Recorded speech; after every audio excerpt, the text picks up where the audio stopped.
Bismillahirrahmanirrahim. Assalamualaikum warahmatullahi wabarakatuh. Kaifa halukum ayyuhal asdiqa? Ma'akum الآن الفرقة السابعة. نحن من فرقة السابعة في هذه المناسبة سنقدم لكم البيان الاختبار الارتباطي يعني في الإندونيسي uji korelasi والاختبار الانحداري يعني في الإندونيسية يقال بuji regresi. وأنا هنا كرئيس الجلسة في هذه المناسبة. أنا ناشر خير ومعي ثلاثة نساء وهن الباحثات في هذه المناسبة. الأول نيلي نور عزيزة والثاني ليلى المنورة النازلة الآخرة هشام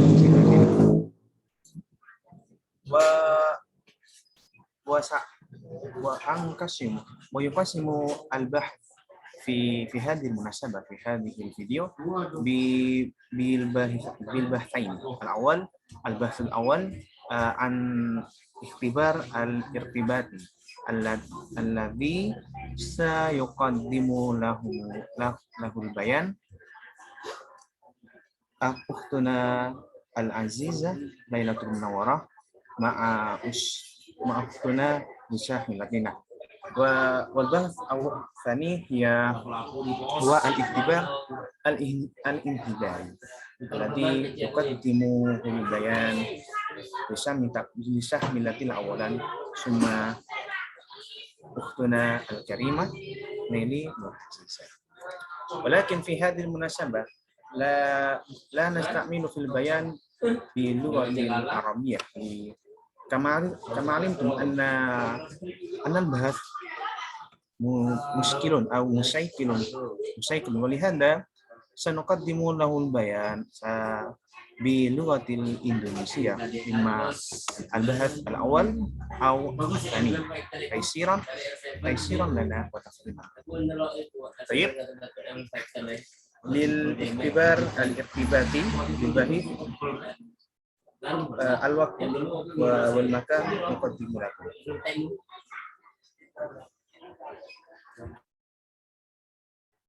Baik, terima kasih atas waktunya. Nah, pada kesempatan kali ini kita akan membahas tentang korelasi dan regresi. Nah, sebelum kita membahas tentang apa itu korelasi dan regresi, kita akan mencoba untuk memberikan gambaran tentang apa itu korelasi dan regresi secara umum, sehingga kita tahu gambaran cara berpikir kita mengenai bab korelasi dan regresi. Nah, korelasi dan regresi itu termasuk dalam bab statistik inferensial, di mana statistik inferensial adalah segala sesuatu yang mencakup semua tentang metode-metode menganalisis data. Nah, di dalamnya itu ada beberapa metode, salah satunya itu korelasi dan regresi itu. Nah, pada kesempatan kali ini kita akan membahas tentang korelasi dan regresi saja. Nah, apa itu korelasi? Korelasi adalah istilah statistik untuk menyatakan derajat hubungan linier yang searah, bukan timbal balik antara dua variabel atau lebih, yaitu antara variabel X atau dengan variabel Y. Nah, variabel X itu apa? Dan variabel Y itu apa? Nah, variabel X itu disebut dengan independen, variabel independen atau variabel bebas, di mana variabel itu mempengaruhi variabel lain. Nah, berbeda dengan variabel Y, di mana variabel Y ini disebut dengan dependen, itu variabel terikat. Jadi dia tidak bisa mempengaruhi variabel lain, melainkan dia itu dipengaruhi oleh variabel dari data lain. Nah, selanjutnya, uji korelasi ini memiliki 5 jenis. Yang pertama yaitu uji korelasi product moment person, selanjutnya ring Sperman, point serial, biserial, dan yang terakhir koefisien kontingensi. Nah, pada kesempatan kali ini kita hanya akan membahas tentang uji korelasi product moment person. Nah, selanjutnya sebelum menganalisis tentang uji korelasi ini ada prasyaratnya, yakni yang pertama, korelasi antar variabel menunjukkan korelasi yang linear. Selanjutnya, sampel penelitian diambil secara random, dan data bentuk itu merupakan data yang interval. Dan yang terakhir, data berasal dari data populasi distribusi normal. Nah, itu semua perlu kita uji.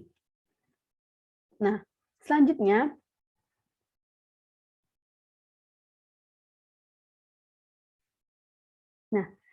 yaitu alur analisis uji korelasi produk moment. Itu ada beberapa alur. Yang pertama itu uji kenormalan data. Nah, uji kenormalan data ini bertujuan untuk mengetahui, untuk memastikan bahwa distribusi data itu berdistribusi secara normal.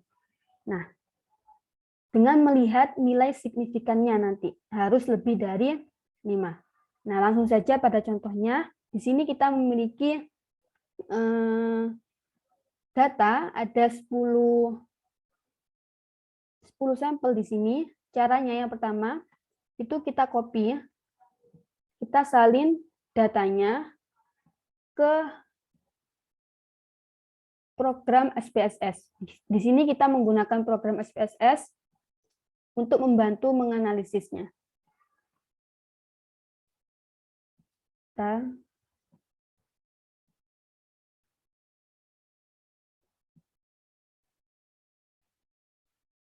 seperti ini. Kita salin data tersebut di bagian data view di sini. Nah, setelah kita salin, kita menuju variabel view. Di bagian name, ini yang nomor 1, kita ganti dengan X. Kemudian bawahnya, yang kedua, itu kita ganti dengan Y. Di label, kita ganti, kita isi dengan fisika matematika,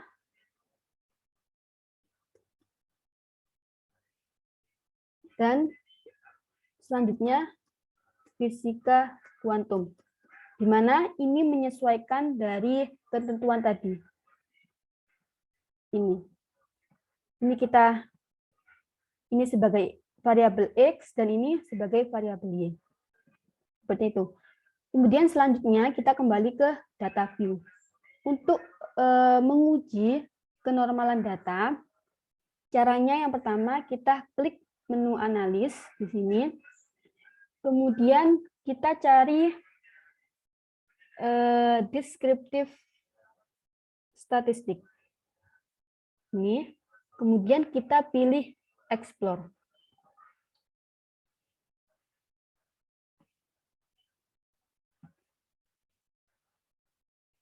Di sini kita blok 2 variabel ini dan kita pindahkan ke dependent list dengan cara mengklik arah panah ini.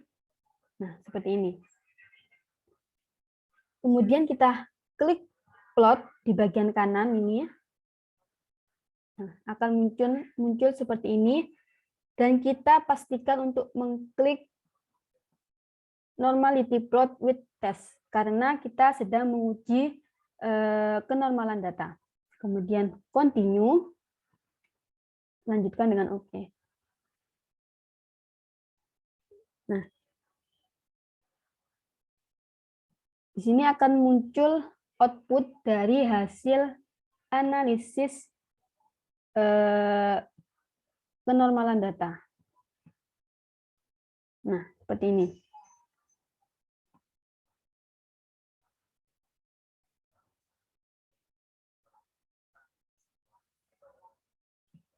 Nah, dari data ini kita dapat mengetahui bagaimana cara membacanya itu dengan 2 teknis. Yang pertama, Kolmogorov-Smirnov dan Shapiro-Wilk.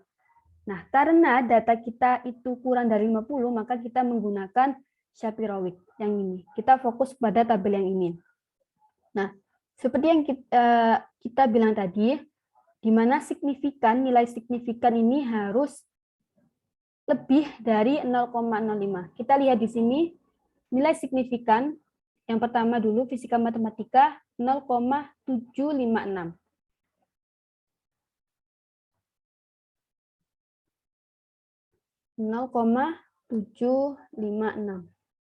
Nah, itu lebih besar dari 0,05. Maka ada kemungkinan untuk berdistribusi secara normal. Namun kita lihat dulu di variabel berikutnya, yaitu variabel kuantum. Di sini 0,543. 0,543.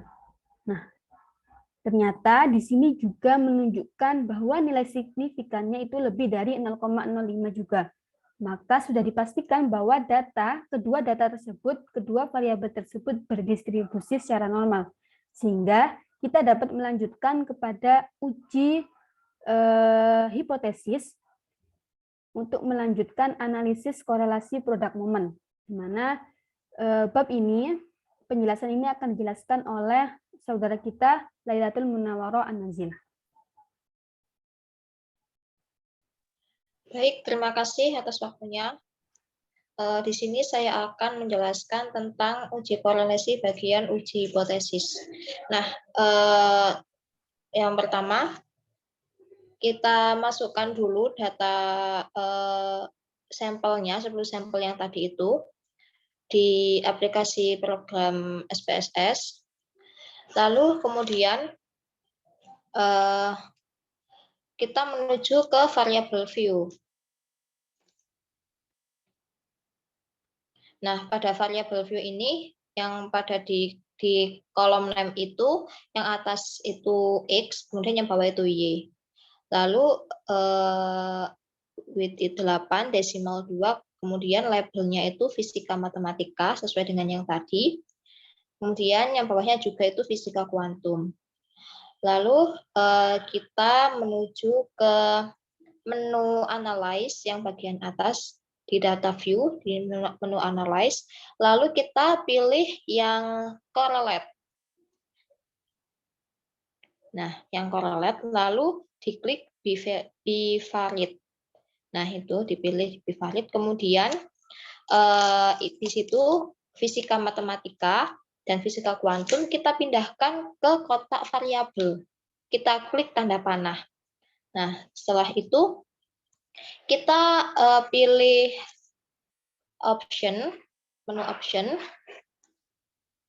Lalu kita means and standard deviation itu dicentang, kemudian cross product juga itu dicentang, dan kita klik continue. Lalu klik OK.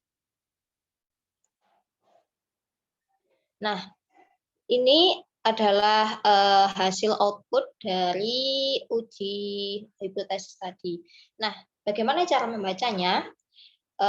Pada tabel deskriptif statistik itu menampilkan hasil analisis statistik deskriptifnya seperti rata-rata per variabel, tanda deviasi, dan jumlah sampel. Kemudian kita menuju ke tabel correlation. Nah, bagaimana cara kita mengetahui kalau hasilnya itu signifikan atau tidak? Jadi dari hasil kedua variabel tersebut itu ada dua macam cara untuk membandingkan apakah ini signifikan atau tidak. Yaitu yang pertama dengan cara membandingkan hasil harus kurang dari 0,5 sesuai dengan ketentuan di uji hipotesis. Kemudian yang kedua dengan cara menghitung R-table, yaitu kita melihat dari R-table yang telah ditentukan di ilmu statistika. Nah, kita menuju ke cara yang pertama, yaitu kita bisa lihat bahwa pada tabel correlation ini nilainya 0,00. Nah, 0,00 ini kurang, kita tulis 0,00. Nah, ini ternyata kurang dari 0,5. Maka ini berhubungan secara signifikan. Karena tadi aturannya yaitu harus kurang dari 0,5. Kemudian kalau cara kedua, kita menuju cara kedua yaitu dengan cara hitung R. Nah, kita melihat di tabel R terlebih dahulu. Nah, kita kan tadi menggunakan 10 sampel. Nah, jadi kita fokus pada N yang ke-10. Nah, N yang ke-10 itu menunjukkan yang 5% itu hasilnya 0,63. Jadi kita 0,63 itu dibuat acuan. Jadi R hitung kita bandingkan R hitung itu 0,993, lalu R tabelnya 0,63 yang tadi itu. Nah, ternyata 0,993 ini lebih besar dari 0,63. Jadi hasil tersebut berhubungan secara signifikan. Nah, setelah kita melihat dari dua cara tadi, maka kita dapat mengetahui besaran hubungan antara dua variabel tersebut, antara variabel fisika matematika dan fisika kuantum, dengan mengamati ketentuan dalam tabel nilai interpretasi nilai R dalam uji korelasi. Hasilnya yaitu 0,993, yaitu berada pada kategori hubungan sangat besar atau sangat kuat. Nah, ini ada tabelnya tersendiri, telah ditentukan. Ini masuk pada hubungan sangat besar atau sangat kuat. Jadi kesimpulannya yaitu antara kedua variabel tersebut berhubungan secara signifikan. Mungkin hanya ini yang bisa saya sampaikan. Saya kembalikan lagi kepada moderator.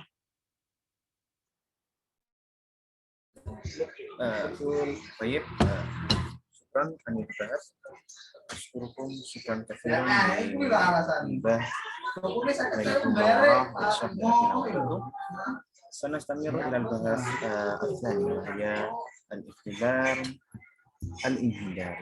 Jadi saya bahas dulu atau saya nuqaddim lakum bayan karena ini lakin قبيل ذلك سنبين لكم البيان العام للإنذار وهي ربنا للشهر فلهما تفضليا. Baik, terima kasih atas waktunya.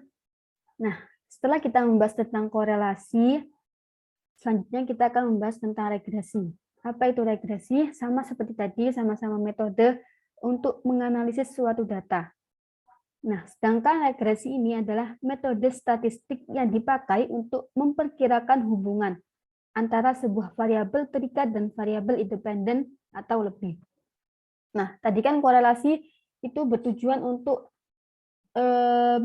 mengetahui kekuatan hubungan dengan melihat R-nya tadi antara -1 sampai 1. Nah, di regresi ini untuk melihat, mengetahui ramalan dari hubungan kedua variabel tersebut.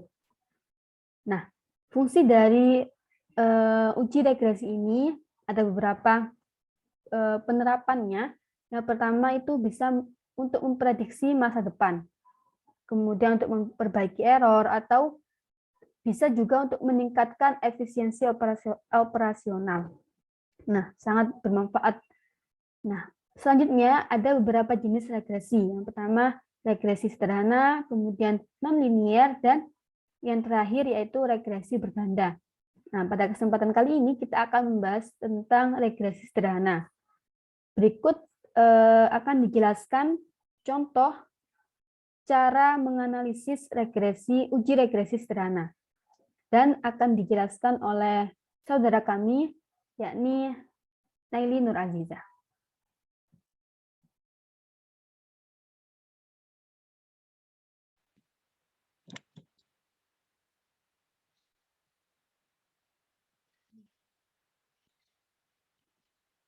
Baik, saya akan melanjutkan presentasi dari Saudari Ella dan Saudari Lisa. Di sini uji regresi.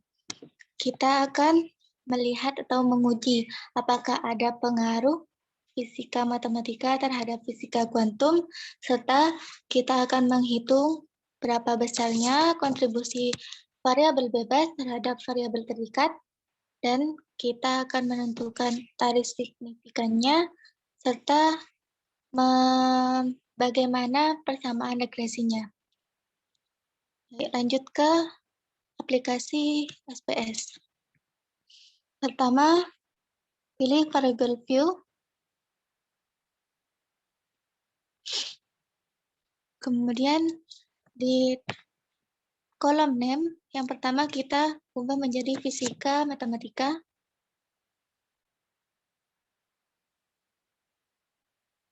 Dan yang kedua menjadi fisika kuantum. Di kolom label dikosongin.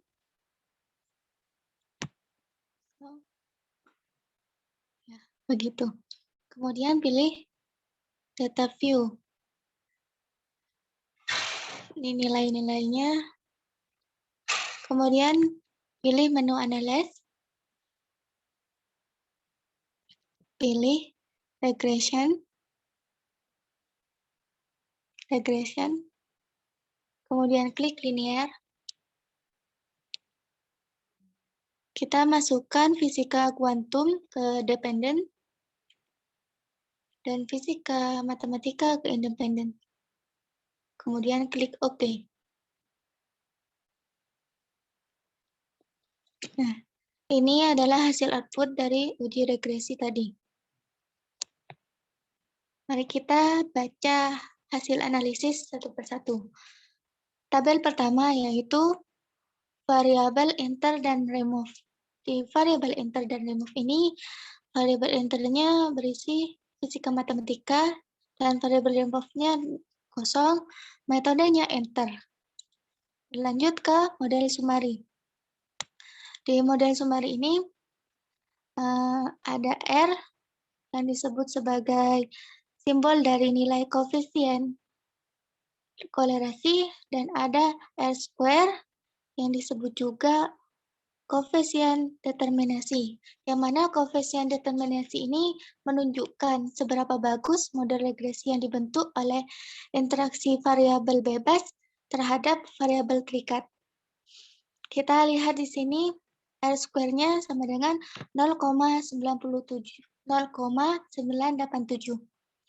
Nah, ini kalau dijadikan persen menjadi 98,7%, yang menunjukkan bahwa variabel bebas fisika matematika memiliki pengaruh kontribusi yang besar, yang sangat besar, yang nilainya 98,7% terhadap variabel fisika kuantum. Nah, sisa dari 98,7% itu adalah 1,3%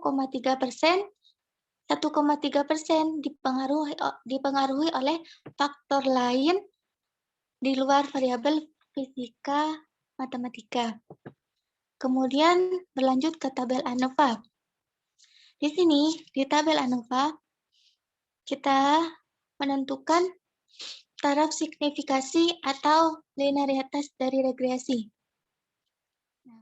Yang pertama, apabila HO tidak terjadi hubungan linear antara kemampuan fisika hipotesis penelitiannya yaitu HO sama dengan tidak terjadi hubungan linear antara kemampuan fisika kuantum terhadap fisika matematika terhadap fisika kuantum.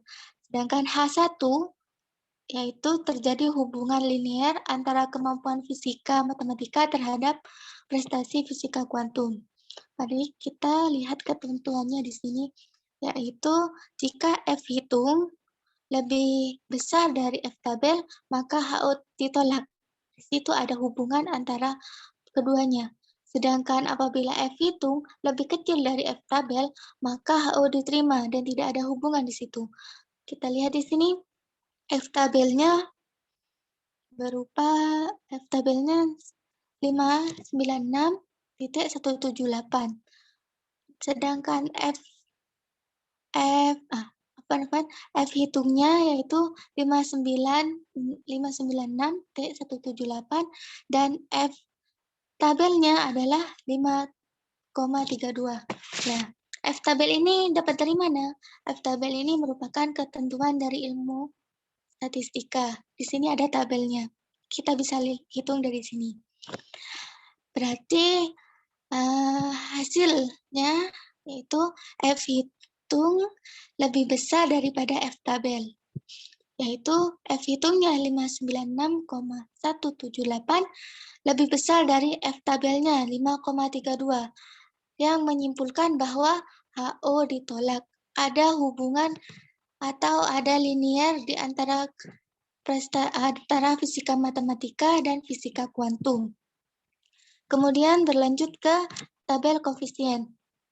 Di tabel koefisien di sini kita akan menginformasikan uji koefisien dan uji konstanta yang menghasilkan persamaan regresinya. Yang pertama, kita akan menghitung ketentuannya sama seperti tadi, yaitu apabila T hitung lebih besar daripada T tabel, maka HO ditolak atau ada hubungan di antaranya. Dan apabila T hitung lebih kecil daripada T tabel, maka HO diterima. Tidak ada hubungan di antara keduanya. Yaitu T hitungnya, kita lihat di sini, T hitung sama dengan 24,417.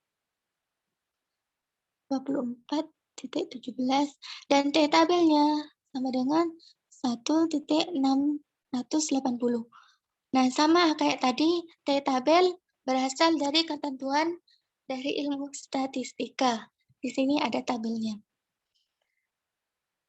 Jadi, dapat disimpulkan T hitungnya sama dengan 24,417 lebih besar daripada T tabelnya, yaitu 1,680. Jadi dapat disimpulkan bahwa HO ditolak. Ada hubungan di antara keduanya. Yaitu ada hubungan di antara keduanya. Selanjutnya kita akan melihat uji, barusan itu uji koefisien. Kita akan berlanjut ke uji konstanta. Kita lihat dari sini, rumusnya yaitu ketentuannya apabila signifikan lebih besar dari A di sini sama dengan 0,05, maka HO ditolak, ada hubungan di antara keduanya. Dan yang kedua, apabila signifikannya lebih kecil daripada 0,05, maka HO ditolak, ada hubungan di antara keduanya. Dan apabila yang kedua signifikannya lebih besar dari 0,05, maka HO diterima, tidak ada hubungan di antara keduanya. Kita lihat di sini, signifikannya sama dengan 0,00. Jadi dapat disimpulkan bahwa signifikannya 0,00 lebih kecil dari alfabetnya 0,05. Dan berarti HO ditolak. Ada hubungan di antara keduanya. Ada hubungan signifikan di antara keduanya. Jadi dapat disimpulkan bahwa persamaan regresinya adalah fisika kuantum Y sama dengan 13,262, ini 13,262 dan ditambah 0,96 X. Fisika matematika X atau Y sama dengan 13,262 ditambah 0,960 X. Seperti itu. Jadi ada hubungan di antara fisika matematika dan fisika kuantum. Ada pengaruh variabel antara fisika matematika dan fisika kuantum. Selanjutnya saya kembalikan kepada moderator.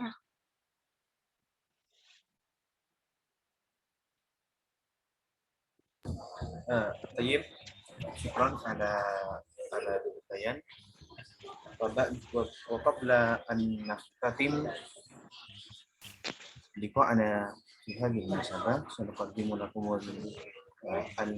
الخلاصة عن الاختلاف بين irtibat wal inhidari bi lughatil Indonesia.